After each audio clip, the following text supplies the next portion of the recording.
那副总统萧美琴连去年前总统蔡英文接过访问捷克的时阵，中国大使馆也是派人军装甲伊对调调。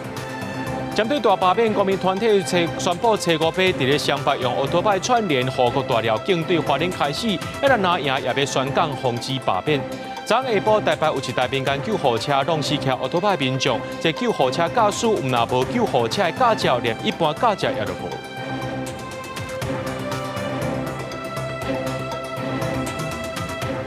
各位观众朋友，大家好，欢迎收看7月初2 M 新闻，我是嘉豪。看到这副总统萧美琴去年出访捷克期间，中国外交官毋若军装监控，甚至传出讲拍算要弄这萧美琴的车来甲恐吓。啊，那捷克参议院外交委员会主席毕雪伊就表示，去年前总统蔡英文接过访问捷克的时阵，这中国大使馆赶快是派人对调调。For more than half a century, Taiwan has faced constant intimidation from the Chinese Communist regime. 去年10月，前总统蔡英文访问欧洲8日，去法国比利时甲欧洲议会，还有欧盟总部，佮参加捷克公园2000论坛发表演讲。迄时阵，捷克参议院外交委员会主席惠雪到庭接待，不过惠雪最近伫媒体受访时透露，蔡英文伫捷克期间，和中国是定真案。小傅怎么看？小英总统去年访问捷克，也遭中国派人紧盯。政治昨晚捷克军情局才证实，副总统萧美琴去年当选了后，上前进前访问捷克，和中国外交人员队，佮差点造成车祸。惠雪形容萧美琴位置落地，甚至出发进前就和中国派人紧张撤回车祸，根本是国家级暴力。或者是国家级恐怖行为，参议院也伫第一时间甲捷克总统讨论。中国必须对世界给个交代哈，因为这样的行为违反国际法，也违反了捷克的国内法。不管是蔡英文总统，或者是萧美琴副总统，或者任何一个平民百姓，都不应该被这样跟监骚扰。那我们未来也可能要特别注意到，我们国家重要的政治人物或者重要的人士出国访问的时候，中国是不是会再用类似的行为来进行滋扰，甚至于伤害？我只能说，我们在外交的空间已经非常的困难了，任何事情我们要很小心，而且呢，也不要让其他的国家觉得说我们的去访可能会造成他们跟中国大陆的困扰。面对中国压迫甲各种情报收集，学者提醒台湾外交处境困难，敢若伫保持一定的春秋之下，才能将外交空间做到上大。记者综合报道。要进行2天的台湾海洋国际论坛，今仔日伫台北举行。这一天，前总统赖清德也亲身接见访问团。这当中呢，菲律宾派真重要的官员来台湾参加，互看作是菲律宾总统解除官员访台禁令了后一大进展。不过，这菲律宾的行动，敢是代表着这南海地区国家不反中国要开始反制咧？这海委会主委关佩玲就表示，尊重菲律宾，无需要加讲啥。若中国施压印尼代表组织引来台湾，关佩玲就表示谴责，认为这海洋救援是人道问题，不应该互政治介入。中国海警船对菲律宾渔船发射水炮，甚至直接冲撞。5月1日，伫南沙群岛，中菲两国船只发生冲突，双方拢讲有这海峡主权。这几年，中国对南海扩权加大力头，尤其甲菲律宾一直冲突。7月7日，伫台北的台湾海洋国际论坛，有串联海外15个的产官学专家，第一讲就聚焦印太海峡安全挑战，各用南海经验探讨区域合作机制。To address the pressing challenges posed by China's action, I came up with several policy recommendations. It is also important to develop mechanism for collective action that could compel China or any countries that are defiant to the international law. しかしながら、台湾、これはこのアイランドチェーンの中で、真ん中に位置しています。地政学的には一番重要な位置でございますが、一番脆弱な立場にあると言ってもいいと思います。两届论坛除了日本，共款伫第一岛链的重要国家菲律宾，也派现职官员来台。前一日，总统赖清德搁伫府内接见，互外界认为今年4月菲国总统宣布解除官员访台禁令了后，台菲关系重要的进展。他们能来，我们非常感到可贵哈，但是我们不予以张扬。巴士海峡南海哈，它的安全的守护，和台湾也息息的相关。譬如说，今天印尼的代表临时被要求不能够出席啊，因为一个中国的政策的影响，中国不应该干预，因为人道的问题不应该被政治介入。针对中国是印尼代表组织来台参加海委会主会管佩玲表示肯定，不过议员强调中国在印太地区法律战侵扰行为已经危害国际秩序，无论是对台湾的挑战，也是对科学的挑战。敢若透过合作，将守护自由和平的印太，台湾愿意加做这力量一部分。记者综合报道。咱的国安局今日公布上届新的抽检报告，包括抖音、小红书等5种台湾人拢真熟悉的中国 App， 拢有收集个资宽限乱用的治安问题，可能会造成民众个资去互中国的国安单位掌握，侵犯隐私的问题。也来提醒大家，就要注意中国产品。烦恼中国籍的 App 抖音会带来治安记录。美国总统川普要求中国某公司要将美国部门卖予美国企业这样群组，因为欧美国家长期关注抖音造成的治安记录。这几年少年人爱用抖音、小红书，对个资是不是遭到中国掌握也真关心。大数据推给你主页，就是你在讲跟你朋友讨论的东西，感觉是会有资料问题啊，身份资料被窃取问题。当他们有这些资料之后，他们就更容易用相应的内容去影响你自己的想法。我有在用，但是我会尽量去不要用那么多。咱国安局甲刑事局调查局合作，依照数位发展部发布的检测指标，发布上新体验报告，就小红书、微博、抖音、微信、百度云盘这5种的中国籍 App， 在收集个资、数据汇团甲分享掌握成分特定等违规样态进行检测分析，发现拢严重违反检测指标。大陆那边对于这些个人资讯的保护方面，那可能比较会被国家的力量去做控制，所以说我们认为这些录制的 APP 它可能还是有一些安全性的隐患。很明显就是确实也找到证据啊，就后续要怎么处理，那行政会在开会再看怎么处理。建议大家不要用了，确实是涉及很多东西的，从你那个网络上的监控后门就可以看得出来。政府部门提醒个人爱设置唔通轻视个资外流的问题。报告也显示，15项检测指标当中，小红书全部验出违规行为，微博加抖音有13项违规，微信10项，百度云盘有9项，拢有过度收集个资、宽限滥用等问题。可能就包括说你平常的一些使用偏好等等，那甚至更改推播的演算法，吸引你去看到一些他们想让你去看到的内容，会有一些国安疑虑的这个地方。专家认为，治安就是国安，亲像整合身份特定顶悬，使用者的面部资讯可能遭到故意收集变动，参加社群加交流人脉被整合，拢可能被分析出个人思想倾向，互中国国安单位掌握分享。提醒大家爱慎选相关的产品，保护家己。记者综合报道。针对大罢免吹票，国民团体开始有动作啊！宣布初五伫咧上北北用奥多拜车队串联，护国大绕境也会对华联开始。兼民进党主席的总统赖清德下动原令，要求党公职就要出面声援。那国民党主席朱立伦表示，会伫咧台北桃园等地区举办大型反恶霸造势活动。青鸟在线，宏伟不见。青鸟在线。27月2日大罢免投票，剩无1个月，国民团体合作宣布初5要举行上北机车扫街串联的行动，还佫有反共护台暗会，车队会通过罢免区，要来有关宣传的声势。我们要对抗中共的侵略，这是我们主要诉求。那么，因为国民党立委拿了我们纳税钱，不尽他的义务，居然是亲共卖台、叛国，所以我们要罢免他。另外，护国大示警头一站测试为华联起鼓，总统赖清德兼民进党主席嘛下动员令，要求党公职出来斗相挺，嘛就保台乡顶卡做伙徛出来。当台湾民主遇到重大的这个危机的时候，那希望所有的这个党公职所有的人民都应该要站出来守护民主。民进党甲国民团体合作，加强因的策略，全力投入罢免。国民党嘛输人唔输阵，展开区域的联防。国民党主席朱立伦表示，台北、新北、桃园等等的所在，拢会有大型造势活动，还佫大声批评赖总统，国家团结十港是生话造谣的十港，目的就是为了要支持恶性的罢免。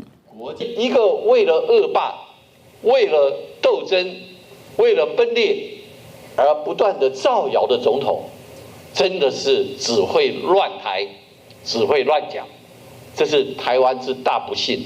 民众党主席郭昌初二发出党员批，宣布全力支持新的市长高虹安，也有面临罢免的南亚立委，要催出无同意票。另外，国民党立委马文君甲尤浩的罢免案有通过补件，中选会宣告成案，会到8月23协商抢重新启动的公投做回来投票。我们希望是真正的民主，而不是赖清德把大家视为杂质的情况之下，操作霸团，假借公民之名，还来真正的对于我们全体广大的国民进行围剿。你的选区已经有超过13%的选民认为你已经不再能够代表南投，你已经不适任，所以请你也不要再用任何形式干扰罢免的程序。针对绿营甲公民团体若被展现合作的态势，双方互相竞争拼场，大罢免伫朝野的对抗之下，这个投票率有可能会增加。记者综合报道。屏东地检署侦办立委吴丽华的罢免案，昨起国民党组发挥副主委黄碧云甲专委李德全的厝内面敲，甲这两个人带登去问话，落尾这黄碧云裁定羁押禁见李德全50万交保。国民党就质疑讲这是办拿无必办理，也那吴丽华强调支持检调查办。半暝12点外交保了后，行出屏东地检署，国民党专委李德全唔愿表示意见，伊参国民党组发会副主委黄碧云的厝内，找伊互屏东地检署敲锤刷约谈10位嫌疑人，5位证人到案说明。饭店时讯问结束，检察官对副主委黄碧云申请扣押李德全50万交保，其他的嫌疑人分别拢是以10万至20万交保。检察官讯问后认定被告黄姓女子涉嫌刑法之伪造文书、个人资料保护法之非法利用个人资料、公职人员选举罢免法之未经同意伪造、假冒提议等罪嫌，犯罪嫌疑重大，且有勾串共犯证人之余，及羁押之必要性，预知当庭逮捕，并向法院申请羁押禁见。针对民进党原住民立委吴丽华罢免联署疑似伪造文书案，屏东地检署指挥第2波的行动，初一是敲锤包括国民党桃园、南投、花莲、台东等所在的党部，各有几啊名涉案人的主体。检察官认定黄碧云涉嫌伪造文书，违反各自法等罪，嫌疑重大，当庭逮捕，而且向法院声押，扣押庭裁定扣押禁见。支持检调，一切依证据来查办。希望党高层能够站出来，为自己的组织犯罪行为来负全责，不要再牵连到无辜的族人。罢免联署案涉案范围扩大，国民党中央质疑这是办案无办理是相同标准，嘛表示全国人民拢看伫眼内，希望后续到法院时会当有公正的审判，还予国民党一个公道。记者柯明哲屏东报道。昨下晡，台北有一件死亡车祸，是一台民间救护车载病人要登病院，这红灯驶过路口，撞到一台奥多拜，对方不幸来死亡。这救护车的驾驶也无救护车的驾驶驾照，连一般驾照也都无。一查才发现讲，伊搁在挂名这救护车公司的负责人，目前已经改依照着过失致死罪嫌上班咯。救护车载病人转院，伫红灯的路口甲车顶直行机车相撞。救护车弄到某类玻璃拢逼昏，机车卡在车底，技术当场失去生命现象，最后救无回来。当时就很大一声，砰的一声，我们走过去的时候，就那个人已经摩托车倒了嘛，人就在轮子下面。事故就伫台北市上山一台民间救护车，下晡2点外，在脑冲迄个病人转院，煞伫三民路甲附近街口出车祸。警方调查涉案的23岁姓罗查甫人，有那无负开救护车职业驾照，甚至连一般驾照拢无。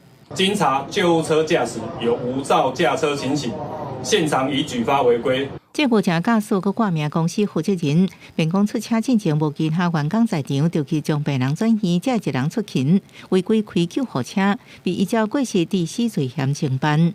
肇事卢男领有 EMT 证书，且登记为该公司的救护人员，为并未登记为该公司的救护车的驾驶。依照紧急医疗救护法第41条规定，最高可处新台币50万元罚款。涉嫌这间救护车公司去年6月得到许可设立做救护车相关业务，就算新北市卫生局表示，为业者申请的相关审查到温准设立了后，每年定期查核拢在做，今麦也是出现空棚。人力讲真的大家也都不足啊，但是不足的情况下也不能，我也不会说找没有驾照的人来开这个救护车啊。民间救护车协会承认，目前经营管理有真正无够这个问题，不过明做非无照驾驶的理由。面对这事故，业者看在成绩以外，公司也可能爱会照。记者综合报道。伫咧国道1号路南的保盐路段，半暝2点外有5台车拢做伙，是一个姓施的查甫人，伊驾酒驶车，家己去弄着护栏，才牵连着别台车，而且伊落车了后呢，佫再互后壁货车弄着，拢总有2个人受伤送病院。高速公路顶管是规个乱糟糟，排除事故的工程车已经去现场待命。国道1号路南198公里，我保险系统交流道的路段，有一个41岁姓施的查甫人驾酒驶车，车日翻点过2点左右，发生5台车的连环车祸。现场事故为5部车辆造成事故共计有2名伤者，分别为手部及颈部有肢体擦挫伤，给予清洗伤口包扎止血，送往医院急救。国道警方表示，这个驾酒的查甫人驶轿车伫内底时的车道，唔知啥物原因弄到内底时的护栏了后，怎失去控制，先去弄到外口是车道的半拖，了后弄到中线的另外一架轿车，落尾手伫内底时的车道停落来。这个驾酒的查甫人还佫落车，伫高速公路顶管咧行，错去后壁一台货车的目骨领扫到，所来佫有另外一架轿车，因为袂负打动啊，全弄到驾酒驶车迄个查甫人的车。这个袂负打动的驾驶脚甲手有受伤，也若驾酒驶车的查甫人是阿妈棍受伤，2个人意识拢真清楚，有上病院治疗。驾驶人施南经酒测检测有饮酒，依法自担举发，并以公共危险罪侦办。这个驾酒驶车的查甫人，酒测值超过0.25毫克，警方开单甲伊举发，而且照刑法公共危险罪上班。事故详细原因也会调查。现场伫透早3点左右，排除状况会当正常通车。警方提醒，伫高速公路发生交通的事故了后，车黄灯应该随拍落，唔通踮伫车底爱紧出来，慢慢伫高速公路顶悬行来行去，才会当避免佫发生事故。记者综合报道。已经开始烧热，这彰化县对7月初一开始加强临检 KTV 电脑经济的所在。有警察伫咧临检时阵，发现讲这 KTV 有一个妈妈抱婴仔伫咧唱歌。警方也提醒家长，被成年伫咧暗时12点进前就要离开，若准备离开，就算是违法。开始休热路，彰化县启动离校保护青春专案，针对夜间场所扩大临检。其中，园林分局伫 KTV 临检的时，发现有民众抱红婴仔咧唱歌，虽网当当时也未超过半暝12点，但是警察嘛随宣导口控。妈妈有来吗？有啊，妈妈在。爸爸有来吗？爸爸就在那里。你们有没有未满18岁的？有没有？没有。都满了，只有他未满18岁。我也未满。未满18岁不可以在这边，要带回去。警察表示，根据离校法甲社会特殊维护法，满18岁囡仔应该爱伫半暝12点进前离开 KTV 等公共娱乐场所，家长嘛答应会遵守规定。8日半暝，彰化县府联合警察局各局处等8个单位组成联合稽查小组，针对 KTV、电脑间、酒间等青少年较会出现的夜间场所稽查临检，嘛针对防治诈骗、毒品、性犯罪等加强宣导。执行宣传专案。那我们希望这个业者也能够跟我们配合。那我们希望在这个时间晚了以后，不要这个青少年不要逗留在这些场所，那业者也不要这个卖烟酒给这些未成年青少年。彰化县府表示，7月初1县内正式启动青春专案，警察局会全面强化执行勤务，针对骗财行为甲非法营业等情形加强临检，防止青少年接触毒品、互诈骗集团利用等。县府嘛提醒家长，休热时间到，爱加关心注意厝内囡仔行为，避免互不法分子拐骗。记者杨淑晴彰化报道。因为侪伙人较歹去洗着厝，这高雄市利用这国体甲社会主体设立银发家园，拢总有26户，提供予65岁以上时代来住。所以因为伤过抢市啊，即马是全部住满，还有180多人等要排队申请。经过敲清呢，最近这社会局佫伫咧红线建国新城增加8户，对14开始受理申请。伊经价拢共款吼。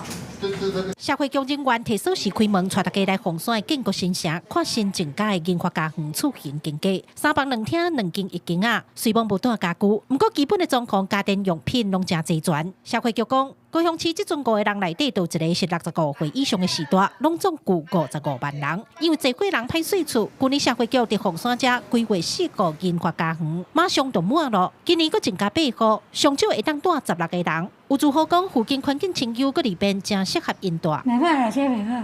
安怎讲啊？你厝里拢做方便，要啥个拢方便。有迄种就是租厝较困难，无爱租互老岁仔的无？啊有啦，有听讲啊，即摆咱无爱租诶，老岁仔惊死。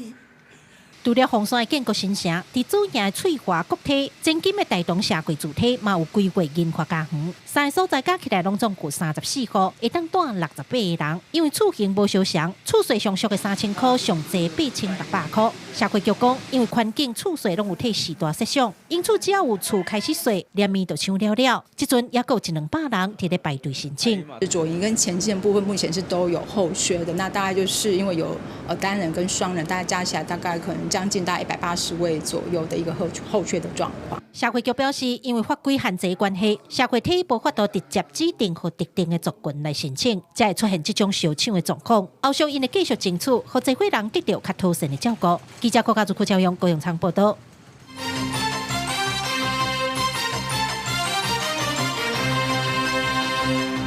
总统讲7月是国家团结月，加上这汉空演习也被起过啊。内政部规划防空避难点今日开幕，这展览教予民众避难的原则，也个安怎准备防灾物资等等。而且这展览的内容拢有写注音，对囡仔开始培养防灾意识。无论是为着防灾，还是为着战时的避难，最近国内侪民众防灾意识加悬嘛，开始准备防灾包。不过要安怎准备，爱穿什么物件嘛，真伤脑筋。行政署在台北西门这运站内底举办防空避难体验展览，甲避难原则、防灾包安怎准备，也有避难设施的紧急物资拢摆出来，互民众参考。避难物资的部分哈，那每个人哈每天单日的部分呢，紧急避难包呢，我们是建议要采取质量轻，然后容易取用物品的双肩的背包，那并维持男生大概在15公斤，女性在10公斤左右，才不会太重。为着要加强社会韧性，提升全民的应变能力，7月汉空演习头届要结合军民指挥演习，内政部嘛伫6月30公布防空避难指引。互民众知影当防空警报弹的时要安怎保护家己。部长刘世峰表示，目前经过半点，全国是有82000个避难空间，会当使用的人数有到5000多万，是全国人数的2倍多，希望互民众安心。另外，行政院长杜英泰嘛，搁再呼吁朝野立委，斗阵来支持4100亿的特别条例草案，支持产业稳定和国土的安全韧性。我们在6月底的时候呢，已经公布了一个防空避难的指引。那不论怎么样，我们在全台湾的守护之盾呢，这样的一个防空避难展，就是要告诉我们的国人同胞，有准备更安全。这些100亿里面，除了我们对支持产业、安定就业、照顾民生之外，我们还有很重要的是针对国土安全韧性的1500亿。我真的很期待国会能够利用现在延会的时间，继续的能够加速把这个100亿的特别条例通过。行政署表示，民众若透过警政服务 App 和消防防灾1.通 App， 就通知影伫民众上近的避难空间，也有防灾卡通了解防灾知识。因为西门捷运站这个防空避难展览，拍算是办到7月30，现场的内容拢有写注音，适合囡仔做伙来学习。行政署表示，希望透过丰富的避难知识，也有活动体验和导览，来落实防灾对日常实践的目标。记者卢尚如、郑俊尧台北报道。讲到最近这台票直直升，第二台票换比金收伫咧29.019块，升1.66角。为了协助这中小企业面对汇率的风险，经济部有成立任务小组，邀请8大公股银行机关提供这汇率避险工具、延长贷款时间等等，要让业者会当有稳定的营运资金。初二新台票对比金汇率午盘约入外资汇入款，伫下昼3点过了后，佫出现2倍数字。观察最近新台票对比金汇率波动袂细，顶个月27变1分5到30，急变7角2分之，加长工随升7角1分7。初二收盘升达1角6分6，也毋过盘中捌涉现2倍数字。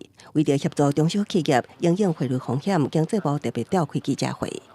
针对整个的一个外汇市场的一个波动，还有相关产业以及出口型的中小企业所反映出来的这些问题如何来加以因应，主动的与相关的财经部会做一个横向的联系希望我们的做法呢，所有的中小企业呢能够看得懂。工科技甲机械等9大产业，经济部会提供中小企业金融支持，包括多款款专案贷款、疫后进行专案贷款、外销贷款优惠信用保证方案，也有强化保育金融贷款方案，加强所得保险准备计划。同时要向业者宣导常用的汇率避险工具，像有个远期外汇，会当约定未来特定日期事先约定汇率做外币买卖，也有外汇选择权加采用单一八倍收付的自然避险工具。当中小企业在这一方面产生了一个结构性的损失的时候，那政府有没有可能以税制来协助了？我们是不是用什么样的税可以少收，还是怎么样来补你的税？不能只有单独谈汇率，不谈关税。关税跟汇率是一体，汇率可能是短暂的冲击，但是关税是长期性的冲击。经济部表示，已经成立跨部门任务小组，会定期开会讨论中小企业需求甲应用做法，呼吁中小企业业者准备汇率管理机制，强化避险能力。也毋过看到美国对顶关税宽限期提到特别来临，除了会迅速落来关税冲击，无排除冲击中小企业后半年的营收。公司新闻采访报道。台票最近一直升，害这中小企业，特别是做螺丝的相关产业，因为出口利润加速，或者的汇率吃掉啊。就算经济部有得到协助，不过业者也是认为，政府大先爱解决的是国内生产成本上过高的问题。昨下晡送至合作机中台湾螺丝，高雄公山市台湾螺丝扣件重镇。因过今年煞真受考验，先是受到美国对顶关税影响，最近却因为新台票急升汇率波动冲击，互业者艰苦无地讲。可能已经接单的部分，它就一定是获利会损失、会减少，甚至亏钱的状态。然后第二个就是我们被迫。后面新接的订单一定是必须去涨价。台湾螺丝出口国家数袂少，也毋过平均利润只有大约15%，这几摆代表升大服业者的利润会当讲零，冲击大过美国对顶关税，而且连带影响相关供应链，像工会和螺丝厂的抽线等，中上游业者都没单了，汇率汇损，大家都亏大了。抽完先卖给螺丝业去打螺丝，他们都外销，这全部都是。也是外销的一环啦。台票汇率一直升，互中小企业是真凄惨。业者呼吁政府更加爱解决的是生产成本收高的问题。从2022年到2024年，工业电费其实已经涨了68%了，就是岛内的成本一直在上升。然后你除了成本上升，然后你又因为汇率的因素，其实对整个扣件业者其实很不利的。企业界可能他们要做汇率的避险合约，然后成本转嫁、市场多元化部署、体质稳健，避免说资金流断裂的话会提损或缩减规模。除了对顶关税甲汇率议题，学者也警告美国参议院参议通过大而美法案，未来若确定实施，恐惊使美国国际碰撞，搁一摆影响全球经济，甚至引起汇率风暴。政府甲出口贸易相关产业拢爱提早应用，以防冲击加重。公司新闻采访报道。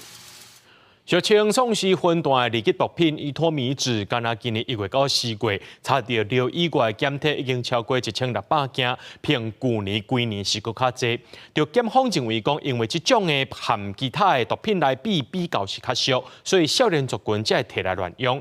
那警方是认为毒品贩仔对边境走私官僚来到台湾加工，这边境就要抓较严厉。警方停单红灯后，后边车高速冲撞死亡。新北市3店埔这车祸驾驶食毒赛车。很恐怖哎！10人吹响门冲浪造成14真侪人受伤，伫新竹鹤林国中头前的严重车祸，也是食毒吊死。毒品问题一直危害治安，佫真侪摆甲伊托米子有关系。大部分使用的人都是年轻人，然后甚至连药头都有未成年的，对，所以其实这种毒品在年轻族群里面泛滥的情况，应该算是蛮严重的。俗称宋氏烟团伊托米兹已经带回二级毒品，暗过伫今年前3月，全台医院查到2200多件，占全部毒品案件比率超过10%。今年1月到4月，查到相关非药物检体也1600多件，比去年拢较悬。检方表示，伊托米兹伫台湾严重泛滥，尤其见效较少，佫互少年族群滥用。有来到我们，譬如说门诊啊、急诊啊的医疗的部分，其实我们也都会观察到这些个案可能同时合并其他物质使用的比例是高的。那同时也有其他精神科的问题，包括说忧郁症啊、焦虑症等等的其他精神共病的状况也是高的。这种新毒品大部分掺在混油，配合电子粉使用，那加会恐吓释放自伤，甚至自动伤人。有医师点出，酒精的个案变质，加毒品那是伊托米兹，和危害更较严重。在食物上查缉到，它几乎都是进口所谓的这个原液，就是原来的粉末。到台湾之后，再进行所谓的稀释跟分装的动作，在边际的部分。我们要求海关来同步来做边际的查缉，希望透过原料端加强的防堵。警方分析，伫伊托米兹在做毒品进前，无外度已经毒贩大量走私原料制作，即马个人滥用问题严重，毋但爱加强查缉嫌犯，协助民众戒毒，边境是毋是用有效哪查提前冻伫关口，也是重点。记者综合报道。军中说了，防治法这3年施行落来，调频间团体指出讲，这些案件因为检警正恶认定军中说了案件甲性和性别有关系，就真恶起诉。而且这书面警告保护令核准的时间也伤长，无法度随保护到这受害者。民间团体就提出4大修法建议，要求政府赶紧修法来改善法律制度。自2021年，军中塑胶防治法3读通过，法律施行到当已经3年。根据警政署的统计，加强受理8488个案件。不过有妇女团体指出，目前的制度也有真侪不足，提出4大修法方向。比如目前定系因为检警认定甲性和性别无关系，就真恶起诉。民团及中华职棒啦啦队员李德辉提告记者长时间军中偷袭的案件处理，最后就是安尼无起诉处分。民团认为和性甲性别有关，这个成案要件这条应当要赶紧修法，那无法度保护愈侪有需要的人。一定爱先跟性或性别有关嘿。有当时有一个查甫人来你地啊，第地啊，3更半暝你地啊，但是你无法度证明讲，这人伊到底伊目的是什么，伊意图是什么？那检察官就认为讲你没有办法证明这个跟性或性别有关，所以他就不起诉，是讲检察官起诉了，法院就要来判无罪。目前伫咧制度方面，会当用来保护受害者的方式，除了拍官司，也有书面警告、保护令甲预防性羁押。民团指出，若是重大案件有25.4%，警方通伫咧1天内发出书面警告；毋过有5成爱2天至15天，有9.4%案件甚至超过31天。也若是保护令的核准，平均是35天。民团认为，安尼无法度即时保护受害者，伊嘛建议书面警告爱伫72点钟来核发，另外嘛，要增加紧急保护令。所以我们希望在法律当中更明定，在72小时决定它是不是，也让整个社会看到这件事情我们是有防范的作为。那这个平台最常可以用的，也许是一个推动小组，也许是一个防治委员会，要在法里面明定，让这个网络合作能够真正落实在第一线的案件处理。有学者指出，亲像家庭暴力防治法、性骚扰防治法，拢有明定各县市爱成立家庭暴力防治委员会，也有性骚扰防治审议会，来针对问题下联合合作。不过，军事法宣布，嘛呼吁政府应当在修法推动成立专业平台。民团针对现有的军事法制度提出民间版的修法草案，要求政府要赶紧改善现有的不足。记者卢尚如、郑准佑台北报道。市药署公布修正，这关会年龄上细限对17岁会当管降低到16岁。若准超过70岁民众想要管，只要2年内有管会记录，医生也同意就当去管。另外呢，若准有去到去科遐洗喙齿、挽喙齿、抽神经、斗加喙齿等等，7天内面就要暂停管会。拜山一报高雄百货公司头前观会车有不少热心民众为请大家来观会，要善心人士常常办观会就送物件，进行高雄观会送行价，请大家摆个长乐乐。未来观会年会体重也调整。本次修正重点为调整捐血者的年龄上限、体重及体温，增订虫媒、血液传播相关传染性疾病等应暂缓捐血或不得捐血的情形。另外，检验部分则新增核酸检验项目。健康标准发布到即马已经19年无修，受数初次公布观会者健康标准修正条文。观会年会为原本17岁到65岁健康良好的人，下修到16岁、70岁以上符合每年观会2摆，依所同意就应观会。体重部分也无各分性别，改做拿45公斤以上就应观全会。修正条文也增加捌伫口科洗喙齿、卫喙齿根管治疗、种喙齿的人，7日内都要暂停观会。16岁就可以捐，那当然是蛮乐意的啦，因为大家都需要这一份爱心，这一份这个热血。我觉得不一定，就会想捐的人就会捐吧。有人认为年会下修降低体重限制，有希望增加观会人数，有人认为增加行价礼品才优惠，才更较有吸引力。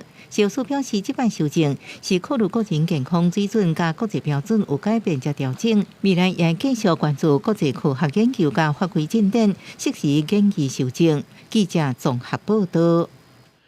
伫咧台北艋舺公园附近，这街友真多。台北市政府拍算要改建艋舺公园，时间就要14个月。虽然这社会局有去安置，不过街友需要的不只是一个会当困的空间，更较侪人是希望讲会当靠家己的双手来趁食。咱做伙来听因的心声。工人甲时间围篱啊搭起来，公园已经无对外开放，原地闹热的走廊嘛变甲空无半人。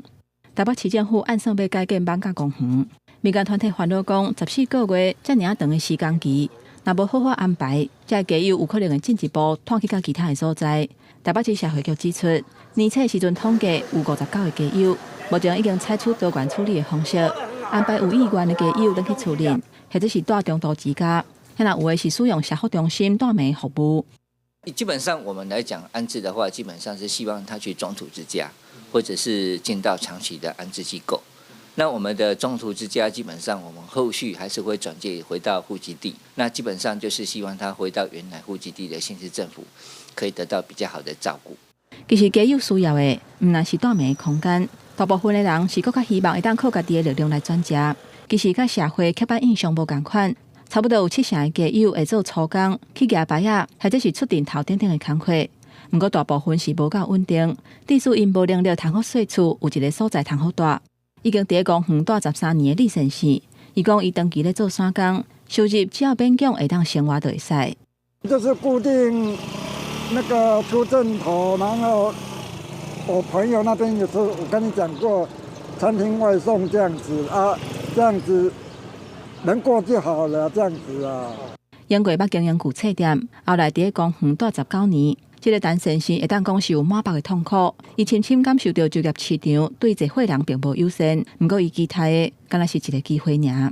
我的看法就是说，只要身体健康能动的话，能做，就是社会上要给这些高龄的人能有一个工作的机会。真侪街友其实英国拢有一般的生活，有的是经过生理失败、辛苦病痛，或者是甲厝内人关系无好等等的情形，才会离开原地人生，为全台湾各地来甲艋舺。就算想要重新开始因的人生，不过算是真无简单。现在拢需要各方面长期的协助。要离开公园是真简单，不过要离开街仔路的生活，煞有一段真长的路要行。记者综合报道。来看中华电中这八卦山区的饲蜂场，最近出现这蜂箱牛仔，入侵到这个蜂箱内面。这种牛仔呢，这体型真细、真高生，寄生伫咧这蜂箱内面，会偷食蜜、食花粉，甚至是食蜂壳。这蜂农烦恼讲，因饲的蜂拢会乌有气。县政府即马是含这苗栗的农改场提出着防治措施，也建议蜂农爱加强巡视、清理蜂箱啊。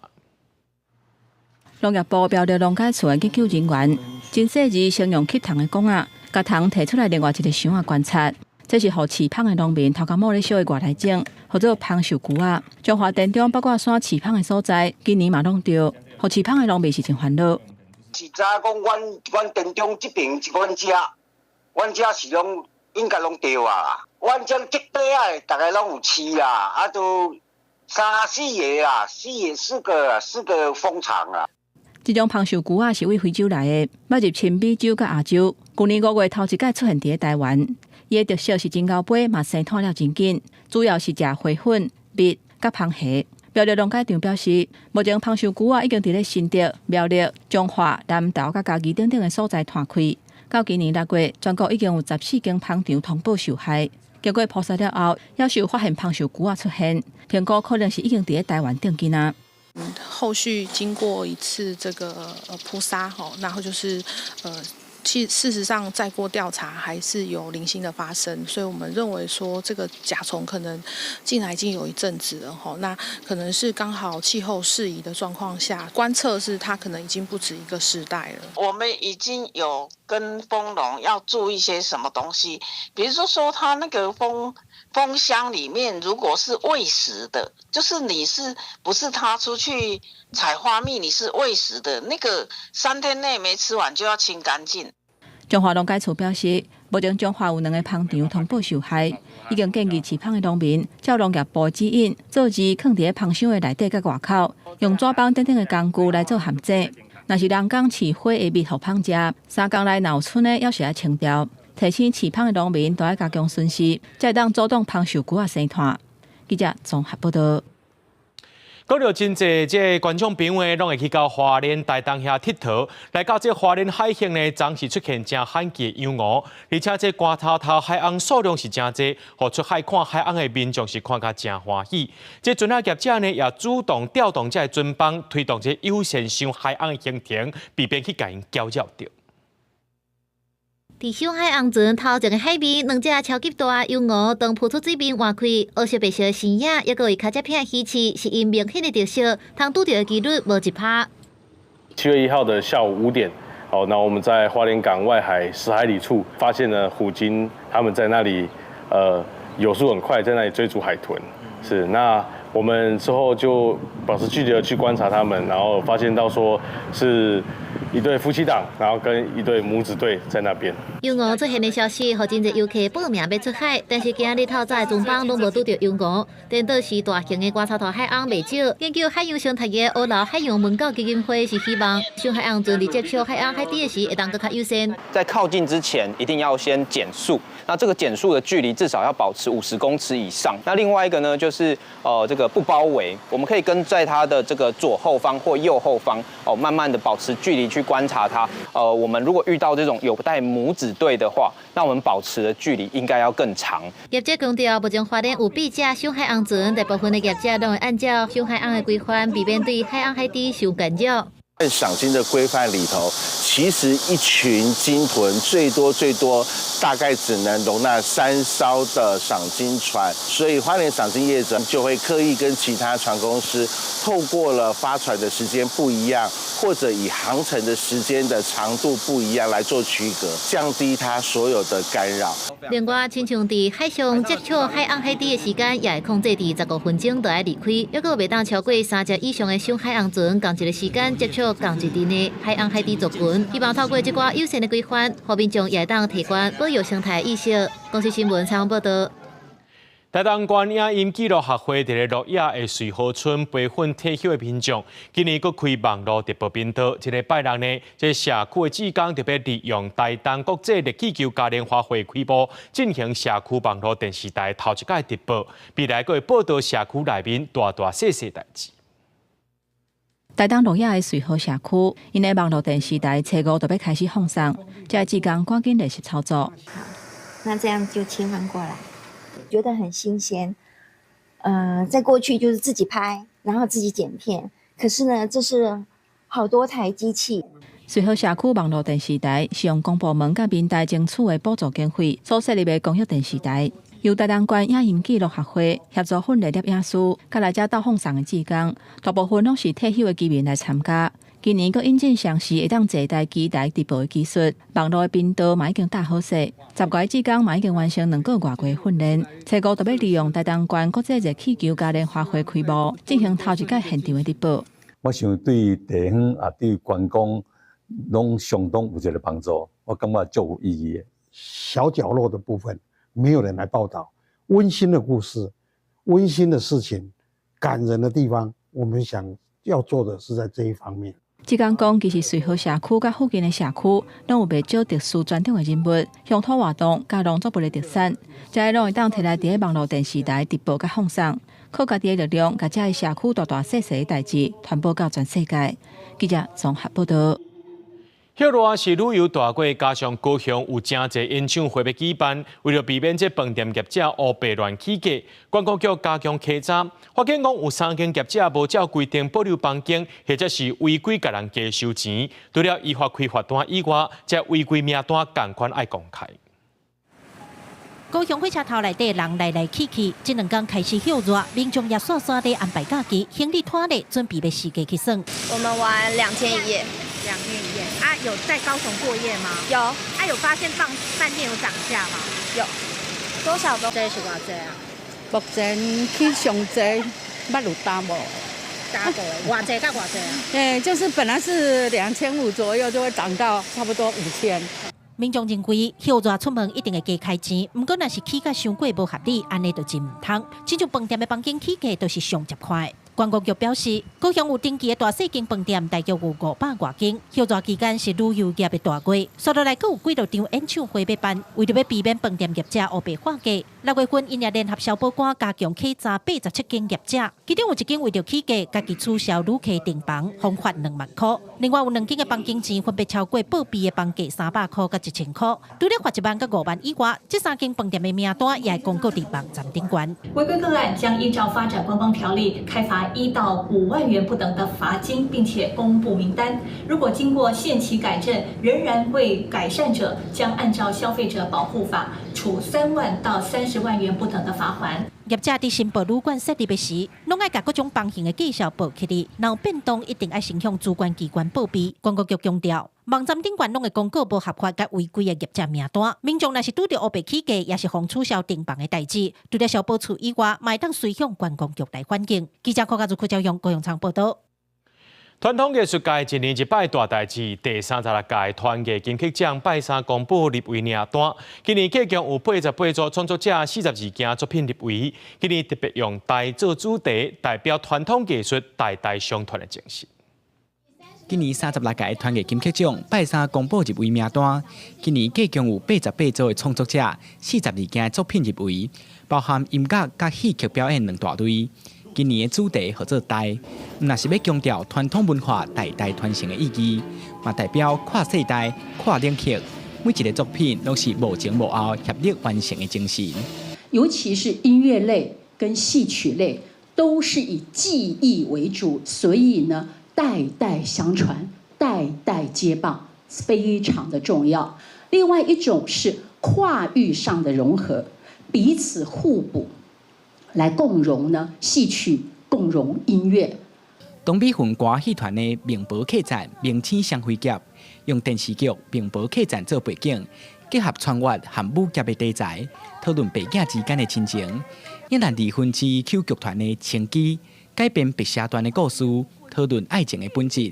2个作品拢入围5项戏剧类的大奖，展现传统戏剧的生活力。文化部表示，传统艺术界嘛有一个国家队，而且已经受到国际的关注。传统艺术界也有一个国家队，我们这个国家队会在文化部的不论是黑潮计划，或者是我们的国家语言方案，或者是我们的沃土计划，还有重建台湾艺术史等等等等，我们希望大家一起打拼，我们来建立这样国家队，让我们的传统艺术一方面在国内可以继续生根、继续发展，一方面我们也要走出国际。好，团艺中心表示，这届计共有632件的作品报名参加，尾也入围88件，竞争非常激烈。这届的音乐队特别奖得奖人是已经过身的台湾作曲家陈茂轩，戏剧表演类特别奖得奖人是南管世家大汉的林吴素霞，肯定因伫传统艺术发展的贡献。记者林旭凯、魏宗林台北报道。咱来看国际新闻，讲到这美国宾州的三里岛核电厂，1979年发生炉心氧气的事故，正是有机会伫咧2027年停放，是因为 AI 应用用电上中 ，ChatGPT 上界大的股东 Microsoft 和三里岛核电厂的营运商星泽能源签20年合约，讲要把这座电厂停放了后的电装备落来。This plant is moving faster than we ever dreamed possible. 美能能源副总裁霍利斯欢喜地宣布，三里岛核电厂会伫2027年提前1年重新开启，这代表成熟 AI 所面临的电源问题，美能会有希望更较早解决。We knew that aligning that new additional energy with our new additional data center infrastructure was important, and we could do that only with the partnership of the state of Pennsylvania and the governor, as well as Constellation. 霍利斯所讲的星泽能源是宾州三里岛核电厂背后营运商。星泽能源的旗下有14座核电厂，是全美国规模上大的核能营运商。除了美能看中的三里岛核电厂，并且母公司 Meta 6月也甲因签伊利诺州克林顿核电厂的20年买电合约。1979年，三里岛电厂的2号机组发生炉心氧气。即摆准备重启1号机组，为迄当时一直营运到2019年，才因为当年了事关起来。目前核电厂内的所有设备牢固，控制室成就也个维持类比系统。星泽能源打算投入16亿美金完成系统，搁较伫美能的协助之下，引进人工智慧系统。So what we're able to do with Microsoft is really start to use AI to help our operators see things before they occur, make sure that we're on time, ahead of time on maintenance when we have to be. 当年的严重核灾，使当地人对三里岛核电厂也心惊胆吓。代志发生中毁损的2号机组，目前由原处伫封闭状态。美联社报道，包伫控股里中的反应炉为流物。高达油湾有高度辐射，另外反应炉核心早伫几年前运去美国能源部的爱达荷国家实验室。Most people will remember the name 3 Mile Island. It is the site of the nation's worst commercial nuclear power plant accident.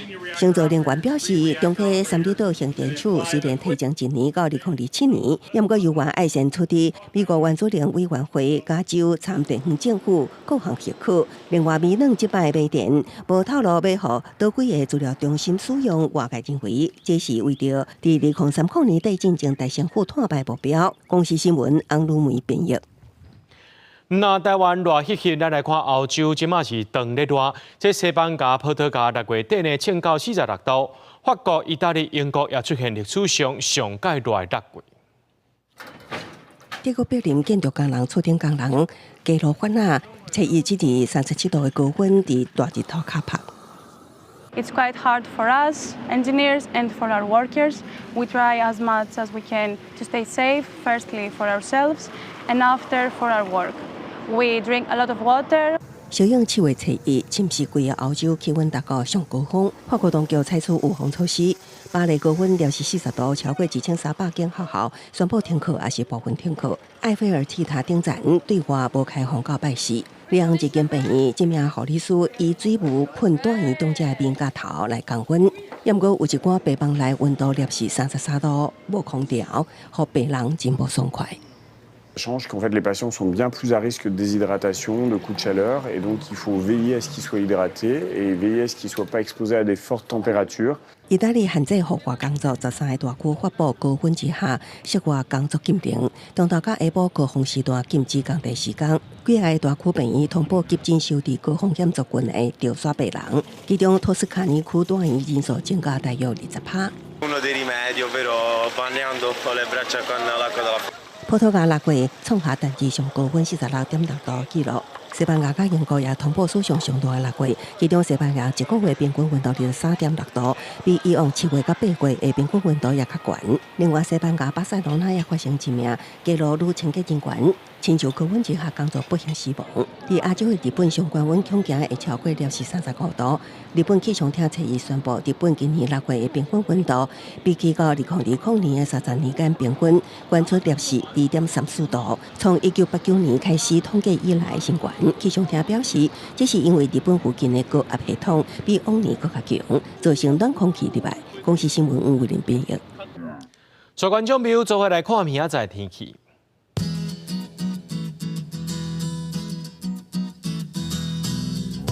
基隆、台北、桃园、新竹对27度到37度。辽日台中、彰化、南投、云林对26度到35度。嘉义、台南、高雄、屏东对26度到34度。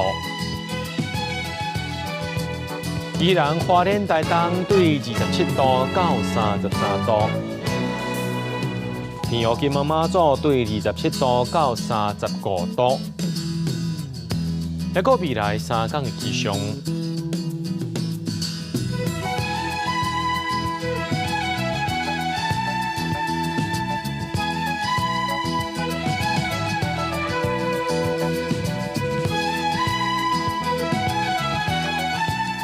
新闻最后，感谢各位观众朋友收看今日新闻，我是嘉豪，明仔暗时7点咱再相会。